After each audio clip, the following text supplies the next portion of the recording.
மது பிரியர்கள் மாநாடா மது ஒழிப்பு மாநாடா? நீங்க மது ஒழிப்புன்னு சொன்னால் இன்றைக்கு ஆட்சியாளர்கள் அவர்களின் பிரதிநிதிகள் இந்த மாநாட்டுக்கு கூப்பிட்டிருக்கணுமா?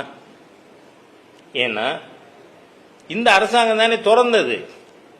இது மட மாத்துறதுக்காக மத்திய அரசாங்கத்தை குறை சொல்றதுக்கு ஒண்ணும் இல்லை.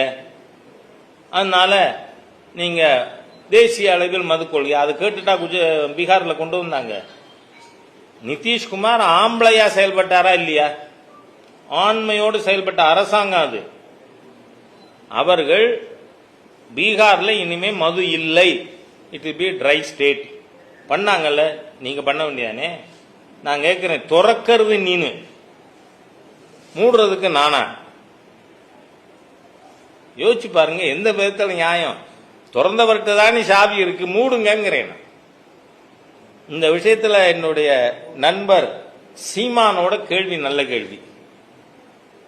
மற்றதெல்லாம் அப்புறம் பேசுவான், மொத்தம் திறந்த நீனு மூடு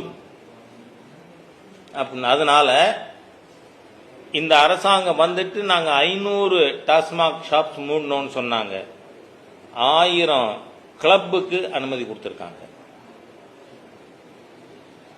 ஒரு கிளப்புக்கும் மெம்பர்ஷிப் 150 தான் சீலிங்கு.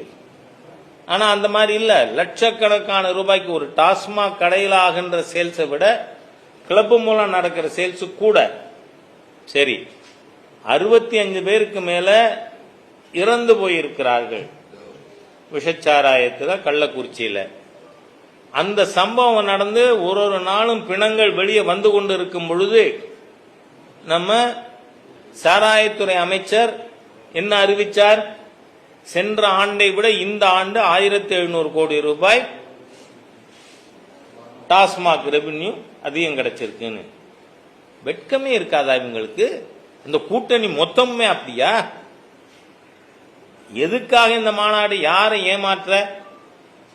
மகாத்மா காந்தியின் பெயரை கலங்கப்படுத்துறதுக்கு ஒரு மாநாடு உண்டுன்னா அது இதுதான். ஏன்னா there should be total prohibition. prohibition யாரோட சப்ஜெக்ட்? கான்ஸ்டிடியூஷன்ல இவர் லா படிச்சிருக்காரா? தொல் திருமாவளவன் தெரியல. அப்ப கிளாஸ்ல பாடம் எடுக்கிறது தூங்கிட்டாரா? It is in state list. அதனால மக்களை திசை திருப்ப மத்திய அரசாங்கத்துக்கு எதிராக மடைமாற்றுவதற்காக இது ஒரு கூட்டு சதி. ஏன்னா ரூமுக்குள்ள போகும்பொழுது சுருத்தையா போனார், அப்ப வெளியில வரத்த பூனைக்குட்டி. அதனால உள்ள பேரமா மிரட்டலா? என்ன நடந்தது? ஏன் மாற்றம்? சரி, அவர்